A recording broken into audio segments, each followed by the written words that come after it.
Chris Sewall here, baseball card collector, investor, dealer in that order. Welcome everyone. Today we're going to look at 4 cards and determine if I think they are good candidates for sending in for grading. I did a video like this a month or two ago looking at 2 cards. Here we're going to look at 4. A little more variety here with a vintage and ultra modern, a couple other cards just to sort of mix it up a bit, but go through the entire process sort of start to finish as to if I think this will be a good idea to grade them from a financial standpoint. Like, will it be a net positive in the end of the day if I send these in for grading? So tried to pick sort of cards that were more or less borderline decisions for the most part. And all 4 of these cards were cards that I own, are cards that I own, and went through the process myself of deciding if I thought these should be sent in for grading. So that being said, let's go ahead and check them out. All right, so the first card we're going to look at is a 2013 Hoops Giannis Antetokounmpo rookie, and we're going to consider this card for PSA. And PSA is really the only, or the most logical option by far if your goal is resale. The financial return is going to be a lot better with PSA than the other companies, and any sort of grading fee differences won't make up for that with this particular card, and most cards, not all, but definitely this one here. So first thing we need to do is determine what we think the card will grade with PSA. So centering is essentially perfect all around. The corners and edges look perfect all around on the front and both and on the back. Nothing on the back at all. There are some really light surface specks on the front. You can see some white dots, and they're significant enough that there's no way this card would grade a 10. That's definitely out. A 9, I would say, is possible, but I would say my best guess for this card would be an 8. I don't see it grading less than an 8. A 7 would be really shocking. I think it's a strong candidate for an 8, and if it was anything other than an 8, it would be a 9. That would be my analysis of the grading, the grade of this card. So next step is to determine what is the value of the card raw, and I would usually check CUMC for this card, and I did, but for whatever reason they were priced really, really high on the site. There's 12 copies on the site at the moment, the cheapest being $145. That's way too much. So luckily I knew that and went with eBay, which I think in this case is a better representation of the value of the card raw. And when I recorded the video, here were the last 4 sales of the card raw in sort of near mint or better condition. You can see a pretty wide range, 55 up to 91. So I'm going to say, looking at this, I would expect to sell this card for, a little, let's say $80, and after fees, that would be me pocketing $70. Now what is the value of the card graded? And we start with the PSA 8, which is our best guess. And you can see the average of recent sales is $135, but that is also pretty notably on the decline, with the last sale being $109 and the one before that $123. So I went with $125 as the current PSA 8 value. Again, 135 is the average of like the last 6 months, but that definitely seems to be dropping a bit. Then checked PSA 9s, and here we got, well, again, data is sort of a little bit all over the place, ranging from 122 up to 232. That's a pretty wide range, but $150 average, that seemed about right to me. So here's what this looked like on a chart, and again, I'm not making a chart for every card I'm considering for grading, but this is just the thought process put down on paper. On the left is what we're giving up. We're giving up a $70 card, and again, that's what I would expect to pocket after selling the card raw and taking out seller fees. After selling it raw, I'd expect to pocket $70. And we're also paying for the grading fee, which in this case with PSA would be $30. But it's more than $30 because you also have to consider shipping and insurance in 2 directions, which you do have to pay for. And that how much that is really kind of depends on the size of the order. The bigger the order, the less that'll be. But in this case, we'll just say 10% as an estimate. So we're giving up a total of $103. And just a quick side note, the numbers, all the numbers on this chart are estimated. I mean, they could end up being off a few dollars in either direction, or 10-20% in either direction based on factors outside of your control. But when you're submitting cards for grading with resale in mind, looking to make a profit, you're not going to get them all right. You're not, there's just going to be things you overlook and things you didn't consider. But your goal is not to get them all right. Your goal is to get as many right as possible and make a best guess on each one. And the better you get at that, and the more you do it, just the higher percentage you'll get right each time. And at some point you'll get a high enough percentage that any that you do get wrong is offset, and it's not a big deal. But okay, PSA 8s we said were 125, PSA 9s were 150.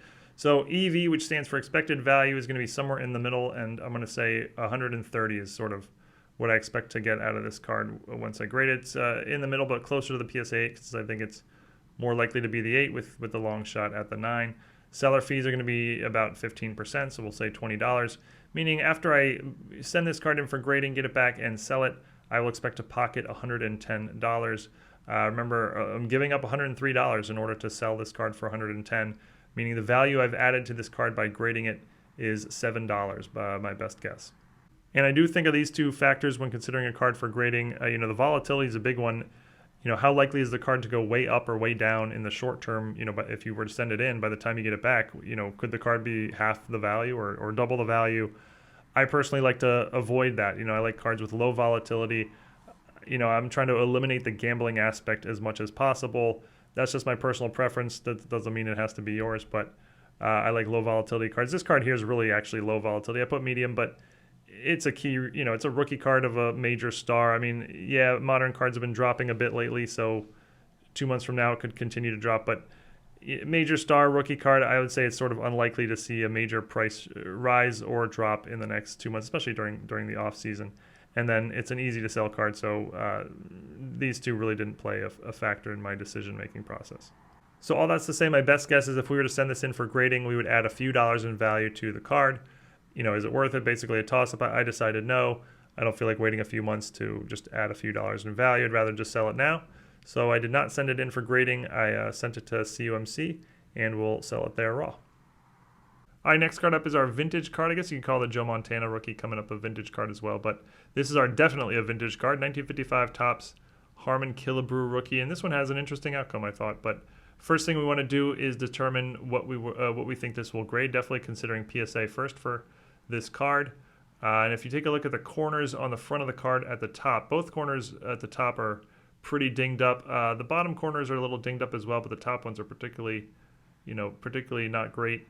The edge has some stuff throughout. On the upper left, along the left border on the front, there's a notable nick along the edge and some other light edge wear throughout, but nothing too major. It's centered pretty well, a little off center top to bottom as you look at the front of the card. But really not too bad, and the surface is actually very strong, I would say, on both the front and the back. Certainly no, wrinkles or creases or marks or notes or print lines or anything like that. So surface is pretty strong. If you add all of that up, I would say that this card is a strong contender to get a 3, and I would really not expect it to get anything less than a 3. Anything less than a 3 would be a pretty big disappointment. I think it has a chance at a 4, but I would say 3 is my best guess, with 4 being my number two guess. All right, so what is the card worth raw, or what does it sell for raw? Here are the last 3 sales of a raw copy as at the time that I made this video. And VG is what I use for the eBay search, because that's what a 3 is, and VG would also pick up cards that are VGEX, which is what a 4 is. These are the last 3 sales. Pretty, not a lot of variance here. $75, $94, and $86. So given that, I decided to call the value of the card raw $75, which is what I would expect to pocket after taking out the seller fee. So that might be like an $85 or $90 sale or so, and then after fees I would be pocketing $75. And now what would it sell for in a PSA 3 or 4 holder? Well, in a PSA 3, there's a bunch of recent sales, a lot of good data here, and you can see the average is $167 of the last bunch of sales, all within the last not so long. So this is a very, very useful number. I'm going to say 165 would be the value of a PSA 3. For PSA 4, also a lot of recent sales, a lot of good data here. The average there of $200 seems right to me. So we're going to call PSA 4 current value $200. So looking at the chart here, we're giving up a $75 card. Again, that's after seller fees. And in this case, PSA is going to charge us $50 because their $30 option is only available to cards 1996 to present. So this would have to go in at the $50 level. We're going to add 10% for shipping and insurance both ways. So our total, we're giving up a total of $130 here. PSA 3s are 165, PSA 4s are 200. So we'll call the EV, the expected value, somewhere in the middle, 175 again. That's going to be closer to the PSA 3 because I think that one is more likely.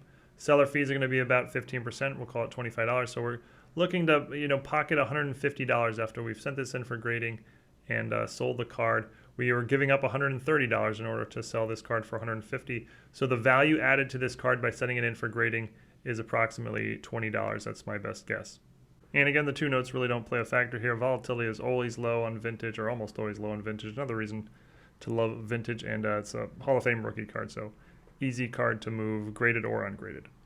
So we're adding $20 here by sending it to PSA. Nothing exciting, but yeah, still probably worth it for a card like this. But there's another thing to consider with this card, and that is SGC. SGC is still behind PSA with vintage in a number of categories, mainly like big money cards, commons, things like that. But This is sort of SGC's sweet spot right here, sort of star cards that are in the sort of $50 to $200 range, I would say, somewhere in there. SGC's really basically caught up to PSA in this category, not always, but with a lot of cards. So I went in and checked SGC on here, and yeah, look at the SGC 3s actually outselling the PSA 3s. Now that might be sort of fluky, but it doesn't appear to be. There's actually quite a few sales, so SGC 3s averaging $190. That data looks pretty strong. And SGC 4 is also outselling PSA 4s. So the $255, I called it $250, but that lots of sales there. That data also looks to be, pretty solid. So let's rerun the numbers using the SGC data. Remember, in addition to the selling higher, SGC is also cheaper. The current cheapest option for vintage with PSA is $50. With SGC, it's $30. So here with SGC, we'd be giving up $108 in order to sell a card that we will ultimately pocket $170 on. That's a value added a total of $62. That's actually a lot better than the PSA option. So for this card in particular, I thought it was a pretty easy decision. I chose to send it to SGC, and that's what I did. It is there at SGC now, being graded, hoping for the 4, expecting the 3. All right, third example is a 1981 Topps Joe Montana rookie. First thing to do is determine what we think the card will grade. You can see it's pretty badly off-centered left to right, and maybe even like a slight slant cut tilt to the card. But everything else is really strong. Corners are very, very sharp. Edges are sharp everywhere. Surface is very clean on the front, and the back is very, very clean and even centered almost perfectly on the back as well. Very, very nice card all around, except unfortunate for that centering and slight slant tilt. Other than that, it's almost like a pack fresh card. So because of the centering, 10s are out, 9s are out, 8 is out.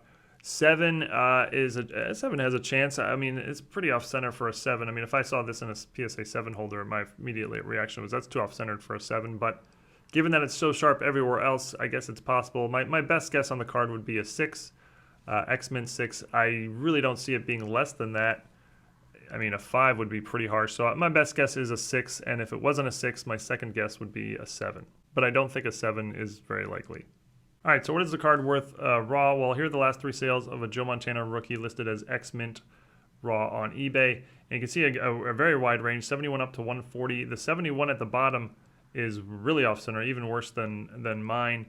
So I would say that if I sold this card, I would expect to sell it for $100 based on these 3 data points, and that would be $85 after seller fees. In a PSA 6, it looks like it sells for about $125 today. Very solid data there. And a PSA 7 about $180. So running through the numbers pretty quick here, we're giving up an $85 raw card, plus going to spend $55 in grading fees. Again, that's PSA is the lowest we can go with PSA for a card from 1981. Giving up $140 here to get a card with an EV of $140. And after seller fees, we're going to expect to pocket $120. We're going to have to give up $140 in order to sell a card that will pocket us $120. That's a value added of negative $20. We'll actually be taking a $20 loss by sending this card into PSA. That's obviously not something we're going to consider. I also checked this with SGC. They have the cheaper grading fee, but the card in the SGC holder sells for quite a bit less in the 6 and 7 range, so the end result was quite similar. Some of you might ask about Beckett or CSG for this card, and the resale value on this card with those 2 companies is going to be just much, much less, so not something to consider. All right, now I wanted to throw one sort of wild card in here. This one's definitely by far the hardest, and it's a 2020 Bowman's Best Franchise Favorites Superfractor. Cal Ripken Jr., the Superfractors are 1 of 1s. You can see the serial number down there at the bottom. And Superfractors are extremely popular inserts. Now, condition-wise, the card is basically perfect. I looked it over very closely everywhere. Could not find an issue of any sort, at least with the naked eye. And, a couple of years ago, I would have been very confident this card would have gotten a 10, like 75% sure. Today, since PSA is much stricter giving out 10s, I would be more like 30% sure it's going to get a 10 and, 70% sure it'll get a 9. And really would be shocked if it got anything less than that. With a card like this, there's obviously no comp. This card's never been sold online. But it's not something where you can really use comps. I mean, we can do our best to find comps, but the sale of this card is really dependent on a number of unknowns that you can't predict. I mean, if you put this card in an auction, it would probably sell pretty low, but you could also price it just crazy high, and there's a chance that the right Cal Ripken collector will come along and they collect all Ripken Superfractors they can find, and they'll pay whatever because they're fairly wealthy, and this is a rare opportunity to own one. and they'll pay really, really high. So there's sort of no way to predict how that's going to pan out. We can do our best and look at comps and like I said, try our best. I put in eBay Cal Ripken Superfractor. There were 4 recent sales, but none of them are useful. The 3 that are in 4 figures are all autographed, so that's not really a good comp. The one at the bottom is actually the exact same card that I have, just the autographed version. And then the one that went for $140 was a Leaf brand. That's not even a real Superfractor. They just put Superfractor in the title. So none of these 4 eBay sales are, I would say, useful data points. And so now we can just sort of look for cards that are as close as possible. I mean, here's a Cal Ripken from the same year, 2020. That's also a 1 of 1. This one's from Topps Allen and Ginter. It's a blank back 1 of 1. Went for $190, also raw, of course. I would expect mine to outsell this one. I mean, Superfractors are going to be more popular than this Allen and Ginter insert. Here's a Brooks Robinson Superfractor from 2020. It's a PSA 9. It went for $227. So definitely expect Ripken to outsell Brooks Robinson. Even though that this is a PSA 9, I would still think my raw copy would do better than this one. So both of those two were both auctions, 190 and 227, and I would think mine would outsell those. Here's an example of what I was mentioning before, where somebody just listed a card really, really high and got the price. $2,000 for a Ken Griffey Jr. Superfractor just a year later, 2021. Ripken's not going to reach Ken Griffey Jr. status, but even so, this price is really, really high. But that's because the seller did a good job, just pricing it really high, sitting on it, waiting, and maybe the right Ken Griffey Jr. collector came along and he got the really high price. You can see this one was a buy it now or best offer as opposed to an auction. So all of this is just a long way to say that I really have no idea what the card would sell for raw, and I really have no idea what the card would sell for graded. It's just speculation. If I were to make my very best guess as to what I think the card would sell, what I would sell the card for raw, I would guess probably something like $300 to $400. Will there be value added by sending it into PSA? Yeah, I think so, especially if it gets a 10, and even if it gets a 9. I mean, it's just going to give the card more credibility and make it easier to sell, and probably add quite a bit of value there. So while I don't know any of these numbers, and I could be wrong, and I think that sending this to PSA is sort of a no-brainer, especially at $33. So yeah, that's what I did. Went ahead and sent it off to PSA. And I'll just mention, since I'm guessing a number of you will ask, like, isn't this a card that I would PC? And yeah, Ripken was my guy growing up, and I PC a lot of Ripken cards, but I really only collect his cards from his playing days, the 80s and the 90s, and he retired in 2001. So I don't think I have any cards in my personal collection of Ripken post 2001. There might be 1 or 2 exceptions, but for the most part, this isn't a card I would keep for my personal collection. But that's it. Thank you everyone for watching, and this video got a little long and technical, but hopefully everyone still found it helpful and enjoyable. And I can make a video like this every few months and sprinkle it into the channel if people enjoy and would really like that. But thanks for watching, and see you again real soon. Thanks everyone.